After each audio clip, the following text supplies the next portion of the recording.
আসসালামু আলাইকুম রহমতুল্লাহ বারাকাত। আমি মোহাম্মদ মাহমুদুল হাসান, আসন্ন সুপ্রিম কোর্ট বার অ্যাসোসিয়েশন নির্বাচন 2026-27 সদস্য পদপ্রার্থী। আমার ব্যালট নাম্বার 8। আমি কুমিল্লা জেলার দাউদকান্দি উপজেলায় জন্মগ্রহণ করি। আমি আমার পেশাগত জীবন কুমিল্লা জেলা ও দায়রা জজ আদালতে শুরু করেছিলাম।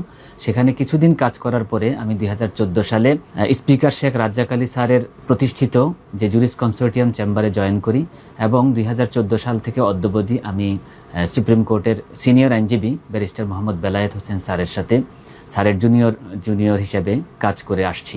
আমি পড়াশোনা করেছি ঢাকা বিশ্ববিদ্যালয় থেকে LLB LLM কমপ্লিট করেছি এবং পরবর্তীতে আমি ইংল্যান্ডের বিখ্যাত honourable society of Lincoln's in থেকে কল টু দ্য বার সম্পন্ন করেছি। আমি সুপ্রিম কোর্ট বার অ্যাসোসিয়েশন নির্বাচনে সদস্য পদপ্রার্থী। আপনারা যদি আমাকে নির্বাচিত করেন, আমি যে বিষয়গুলোকে গুরুত্ব দেব, 1 নম্বর হচ্ছে যে আমি বার অ্যাসোসিয়েশন এবং আইনজীবীদের মধ্যে একটা সেতুবন্ধন হিসেবে কাজ করব। দ্বিতীয়ত, যারা নবীন আইনজীবী আছে তাদের পেশাগত উন্নয়নের জন্য কন্টিনিউয়াস ডেভেলপমেন্ট প্রোগ্রামের অধীনে সেমিনার, সিম্পোজিয়াম এবং অ্যাডমিরালটি, কোম্পানি এবং রিট সহ অন্যান্য যেই স্পেশাল ইস্যু আছে তার উপরে বিশেষায়িত প্রশিক্ষণের উদ্যোগ গ্রহণ করার জন্য নির্বাচিত যে কমিটি থাকবে তাদের মাধ্যমে চেষ্টা করব। দ্বিতীয়ত, সুপ্রিম কোর্টের লাইব্রেরিতে আইনজীবীদের পরামর্শ অনুযায়ী প্রয়োজনীয় বই সংযোজন করার বিষয়ে উদ্যোগ নেওয়ার চেষ্টা করব। আর আমাদের লাইব্রেরিতে বর্তমানে শুধু মনোপত্রের অনলাইন সাবস্ক্রিপশন করা আছে।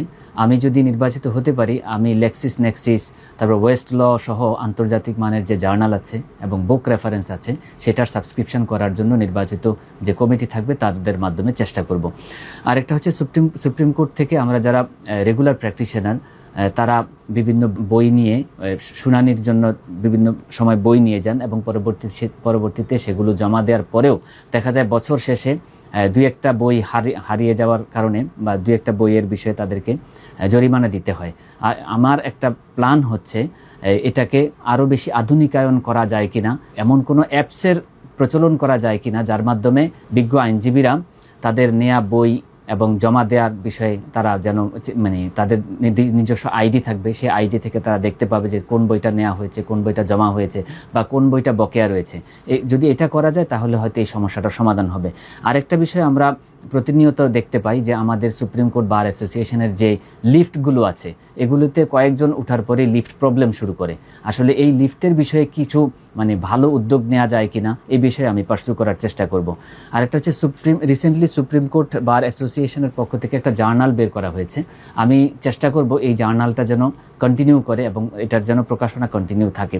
আরেকটা বিষয় আমরা প্রতিনিয়ত দেখি যে আমাদের সুপ্রিম কোর্ট বার অ্যাসোসিয়েশনের যে লয়ারদের যে চেম্বারগুলো, সেখানে ভিক্ষুক বা টোকাই থেকে শুরু করে যে কোনো মানুষ কোনো ধরনের চেকিং ছাড়াই সরাসরি যে কোনো আইনজীবীর চেম্বারে চলে যেতে পারে। একটা বিষয় হচ্ছে যে আইনজীবীরা সবসময় বিভিন্ন ধরনের মামলা পরিচালনা করে এক্ষেত্রে কেউ হয়তো ক্ষতিগ্রস্ত হচ্ছে, সেই ধরনের ক্ষতিগ্রস্ত কেউ যদি কোনো আইনজীবীর ক্ষতি করতে চায় তাহলে সেখানে তারা সরাসরি এসে কোনো আইনজীবীকে ইজিলি তারা সেটা করতে পারবে। সুতরাং আমার একটা প্ল্যান আছে যে আমি সেটা নির্বাচিত কমিটির মাধ্যমে করার চেষ্টা করব যে একটা রিজনেবল রেস্ট্রিকশন বা যারা সরাসরি যেন একটা চেকিংয়ের মাধ্যমে বার অ্যাসোসিয়েশন আমাদের বার অ্যাসোসিয়েশনের ভবনে যে কেউ আসার ক্ষেত্রে তাদের কেন একটা চেকিংয়ের সম্মুখীন হয়ে আসতে হয়। আরেকটা বিষয় হচ্ছে যে বিজ্ঞ নারী আইনজীবী যারা আছেন তাদের কমন রুমের ফ্যাসিলিটি এবং তাদের ডে কেয়ারের ফ্যাসিলিটি বাড়ানোর ক্ষেত্রে আমি কমিটির মাধ্যমে উদ্যোগ নেওয়ার চেষ্টা করব। আরেকটা বিষয় হচ্ছে আমাদের আইনজীবী ভাই বোনেরা যেটা কিউবিকেলস সমস্যা, যেটার ক্ষেত্রে বিভিন্ন সময় উদ্যোগ নেওয়ার পরেও সেটা এখন পর্যন্ত সফলতার মুখ দেখেনি। এর আগে 2020 সালের দিকে বর্তমান যিনি অ্যাটর্নি জেনারেল স্যার আছেন, উনি তখন সম্পাদক থাকা অবস্থায় একটা মাল্টি স্টোরে বিল্ডিং করার বিষয়ে, 20 তলা একটা বিল্ডিং করার বিষয়ে অনেক ট্রাই করেছিলেন। সেটার কার্যক্রম শুরুও হয়েছিল। তো আমি যদি নির্বাচিত হতে পারি, আমি সেই ঝিমিয়ে পড়া উদ্যোগটাকে আবার সক্রিয় করার চেষ্টা করব। তো আমার আকুল আবেদন আমার বিজ্ঞ আইনজীবী সিনিয়র এবং আমার কলিগ বা যারা আছেন, আপনাদের সহায়তা পেলে যদি আমাকে বিজয়ী করেন তাহলে আমি সর্বদা আপনাদের সুবিধা অসুবিধার বিষয়গুলোকে আমি গুরুত্ব দিয়ে কাজ করার চেষ্টা করব।